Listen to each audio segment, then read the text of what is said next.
Vamos meditar um pouquinho nesse texto magnífico de Mateus, capítulo 18, a partir do versículo 23 a 32, que acabamos de acompanhar. Jesus, no dia anterior, ele havia feito um chicote, um azolague, entrado no templo e derrubado os cambistas, as mesas onde eles vendiam pombo, vendiam cabrito, vendiam todos aqueles animais para o sacrifício, e disse: a minha casa é casa de oração, vocês estão transformando num covil de ladrões, de salteadores. E ali era feito o câmbio, a troca de moeda, e eles ganhavam muito dinheiro com aquilo, e os líderes da igreja tinham participação nos lucros. No outro dia, Jesus está lá no templo de novo, e aí logo de cara os líderes chegam e perguntam: com que autoridade tu fazes essas coisas? Eles estavam se referindo ao dia anterior. Queriam botar Jesus na parede, queriam condenar Jesus porque tinha feito aquilo no templo. Que autoridade tu tem para mudar todas as nossas regras e fazer o que tu fez? Então Jesus diz assim: eu vou responder a pergunta de vocês, se vocês responderem uma pergunta que eu vou fazer. O batismo de João Batista era do céu ou era da terra? E aí eles foram jogados na parede. E eles conversaram entre eles: poxa, se a gente disser que é do céu, ele vai dizer: por que vocês não acreditaram? Se a gente disser que é da terra, o povo vai se revoltar contra nós, porque eles sabiam que João era um profeta. E aí eles dizem: nós não sabemos. E Jesus então disse: já que não responderam minha pergunta, eu também não respondo de vocês. Eu não vou dizer com que autoridade eu derrubei os cambistas e expulsei todos os vendedores do templo. Só que na verdade Jesus responde, e vai responder com essa parábola que ele conta logo depois, e vai botar eles na parede, e quem sabe a gente também. Nessa parábola que Jesus conta, nós precisamos aprender três coisas. Primeiro, o Pai, Ele quer que a gente faça a sua vontade. Segundo lugar, existe uma grande diferença entre dizer e fazer. E em terceiro lugar, para fazer a vontade do Pai, nós precisamos saber qual é a vontade do Pai. Então vamos lá. Deus quer que façamos a sua vontade. Por que Jesus expulsou os vendedores, os cambistas do templo? Porque não era a vontade do Pai. A vontade do Pai é que a igreja do templo seja casa de oração, não um lugar de se ter lucro, não um lugar de como eles estavam fazendo. Então eles não estavam cumprindo a vontade do Pai. E Jesus cita João Batista aleatoriamente? Não. Jesus tem um propósito. Por que Jesus cita João Batista? Porque João Batista foi o homem que fez a vontade do Pai. Lembram? João Batista tinha tudo para ser um grande profeta. Ele foi aclamado: tu é o grande profeta, tu é o Cristo, tu é o Messias. E o que João Batista disse? Não, eu sou uma vara, um caniço ajeitado pelo vento, eu não sou digno de desatar a correia das sandálias. E quando Jesus vem, convém que ele cresça e que eu diminua. João Batista nunca teve orgulho, arrogância, soberba. Ele sempre viveu a vida dele para fazer a vontade do Pai. E é por isso que Jesus tinha elogiado ele: de todos os seres humanos, de todos os nascidos de mulher, todos nós nascemos de uma mulher, ninguém é maior que João Batista. Por quê? Porque ele viveu para fazer a vontade do Pai. E é isso que Jesus quer que os líderes da igreja representem a igreja, representem Deus, que eles notem na resposta de Jesus quem é que fez a vontade do Pai e o que eles deveriam fazer. Por isso citou João Batista, porque Deus quer que os seus filhos façam a vontade do Pai. E na parábola, o dono da vinha chama os dois filhos e pede para os dois trabalhar na vinha. Pedido correto, justo. Um diz que vai e não foi. O outro disse que não queria, mas arrependido foi. Por isso eu falei, a segunda questão, existe muita diferença entre o dizer e o fazer. Os fariseus, os escribas, os sacerdotes, os líderes, eles diziam, falavam muito de Deus, pregavam muito as leis, se diziam justos, se achavam no nível mais espiritual do que as outras pessoas. Mas na hora de fazer a vontade do Pai, aí a história era outra. E quantas vezes a gente é assim? A gente diz, sim Senhor, eu vou cumprir os 10 mandamentos. Sim Senhor, esse pecado aqui que eu estou pedindo perdão, pedindo com fervor que Tu me perdoes, eu nunca mais vou fazer. Sim Senhor, pode confiar em mim, eu vou fazer missão, eu vou trazer pessoas para a igreja, eu vou dar a minha oferta regularmente, eu não vou faltar mais nenhum culto, eu vou levar a sério, eu vou ler a Bíblia todo dia, eu vou fazer oração. E aí, muitas vezes o nosso dizer não combina, não anda junto com o nosso fazer. E sempre deveriam andar de mãos dadas. Precisamos também aprender isso nessa parábola de Jesus.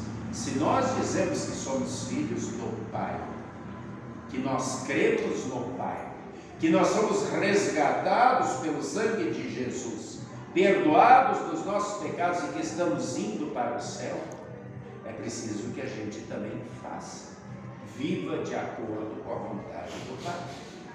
E aí a terceira questão, mas qual é a vontade do Pai? Jesus, em determinada ocasião, ele disse, eu vim para cumprir a vontade do meu Pai. Foi por isso que Jesus veio. O apóstolo Paulo, ele diz, e a vontade de Deus é que ninguém se perca, mas que todos cheguem ao pleno conhecimento da verdade, se arrependam e vivam. Opa! A vontade do Pai. Qual é a vontade do Pai? Que todos se arrependam, que todos sejam convertidos pelo Espírito Santo e se tornem cristãos. Por isso que lá em João 3,16, versículo todo sabedor de cor, diz, Deus amou ao mundo de tal maneira que deu seu Filho unigênito para que todo que nele crê não pereça, mas tenha vida eterna. Deus amou o mundo, Deus quis resgatar o mundo, chamar de volta ao mundo, porque a vontade do Pai é salvar as pessoas. E é por isso que Ele manda Jesus. E quem nele crê,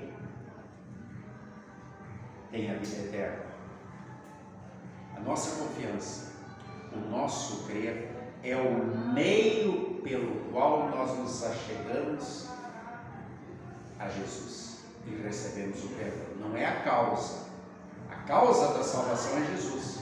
Foi Ele que morreu. O mérito é dele. Mas o meio pelo qual nós nos chegamos a Jesus e recebemos essa graça, esse presente, é o nosso crer, é a nossa fé. Essa fé que Deus nos oferece no batismo, essa fé que Deus nos oferece através da palavra do Evangelho.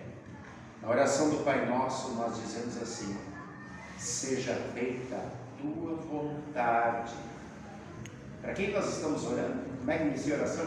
Pai Nosso que está no céu, ou seja, a vontade do Pai. Seja feita a tua vontade, assim na terra como é feita no céu. Na explicação do Catecismo, Lutero diz assim, a vontade de Deus no céu sempre é feita, porque lá não existe mais pecadores. O problema é aqui.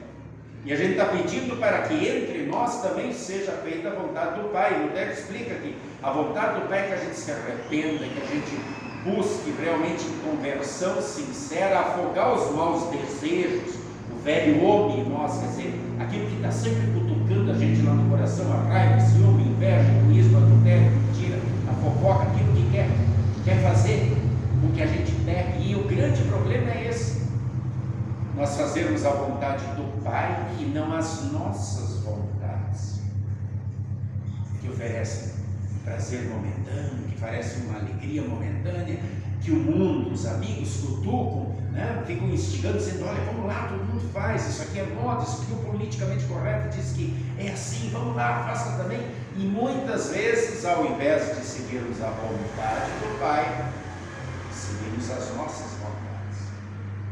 E para fazermos a vontade do Pai, em primeiro lugar, é preciso a gente reconhecer que a gente é pecador, que a gente está longe de Deus.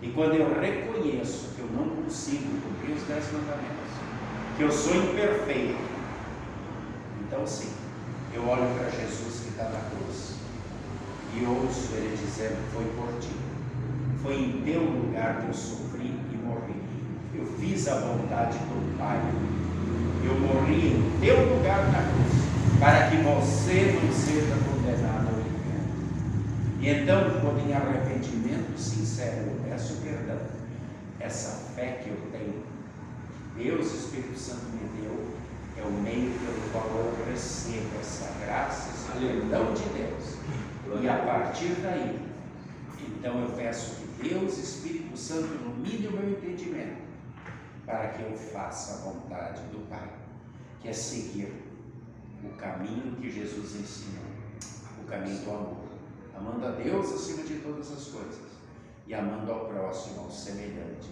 sendo um bom exemplo, falando deste amor para aqueles que ainda não conhecem, para aqueles que ainda não seguem a vontade do Pai. E por isso, por causa do orgulho, da soberba, que essa mensagem foi tão dura para aqueles líderes, porque eles achavam que pelo cumprimento das suas leis, das suas regras, das suas normas, eles não precisavam de arrependimento, eles já estavam num nível superior de santidade, e por isso rejeitaram a mensagem de João Batista, que dizia: arrependei-vos e convertei-vos. Rejeitaram a mensagem de Jesus, que disse a mesma coisa: vocês são sepulcros caiados, vocês são raça de víboras, vocês precisam arrepender-se. E eles não queriam passar pelo processo de arrependimento. Então a primeira coisa que a gente sempre precisa pedir a Deus de novo é a humildade, para reconhecermos a nossa situação de pecadores, para que o Espírito Santo possa trabalhar no nosso coração, produzindo essa contrição, essa tristeza no coração pelos nossos pecados, e todos os dias passar de novo por esse processo de conversão, dizendo na oração sincera: Senhor, seja feita a tua vontade, assim na terra como é feita no céu, que ela seja feita por mim através da orientação do Espírito Santo, e que possamos sempre ler mais a Bíblia, para que o Espírito Santo nos ensine sempre mais a andarmos nos caminhos do Senhor, para que o nosso dizer ande junto com o nosso fazer. Se eu me confesso cristão, se eu digo que eu sou filho do Pai, porque Jesus morreu pelos meus pecados, me salvou, carregou a minha culpa, eu então agora, em gratidão, como filho de Deus, preciso trabalhar na vinha, na seara do Senhor, na igreja, no seu reino, levando o evangelho da salvação para todos aqueles que não creem. Esse é o grande ensinamento desse texto de hoje. Nunca esquecendo do que Ezequiel falou, lá no capítulo 18 que acabamos de ler. O que ele disse? Cada um responde por si. Hoje em dia, em algumas igrejas evangélicas, se fala muito em maldição hereditária. Por quê? Porque as pessoas não querem se arrepender dos seus pecados. O mesmo erro dos livros. Não, o que eu faço de errado é porque eu estou recebendo uma maldição do meu avô, do meu bisavô. Se eu nasci cego, se eu nasci surdo, é porque eu estou pagando por um karma passado. E Jesus disse que isso não existe. Quando ele curou aqueles cegos, os discípulos vão perguntar: quem pecou? Foi ele, foi o Pai? Jesus disse: nada disso. Nada disso, ele é cego, porque todos nós temos algum problema, alguma deficiência. Um é surdo, um é cego, um é mentiroso, um é ladrão, um é adúltero. Todos nós temos nossos problemas por causa do pecado, e cada um vai carregar esse problema diante de Deus, entregá-lo para Ele, para que a graça de Deus se manifeste em nós e nos perdoe e nos torne perfeitos. E quando chegarmos na eternidade, lá sim seremos totalmente perfeitos, à imagem e semelhança de Deus. E Ezequiel diz: cada um responde por si, não é o filho pelo pai, nem o pai pelo filho. A alma que pecar e viver nesse pecado morrerá. Aquela que se arrepender, que passar pelo processo de conversão, se salvará. Por isso, precisamos ouvir a vontade do Pai, fazer a vontade do Pai e levar esse evangelho da salvação. Há tantos e tantos que ainda procuram desculpas, ainda não creem e ainda estão no caminho da perdição. Esse é o nosso trabalho como igreja, como vinha do Senhor. E é por isso que Ele nos chamou para trabalharmos aqui, em amor, levando o evangelho da salvação a Deus. Que possamos aprender essa lição, fazendo sempre de novo a vontade do Pai. Que o Espírito Santo nos ajude e nos renove o entendimento todos os dias para fazê-la. Amém. E a paz de Deus, que excede o entendimento humano, guarde corações e mentes em Cristo Jesus para a vida eterna. Amém.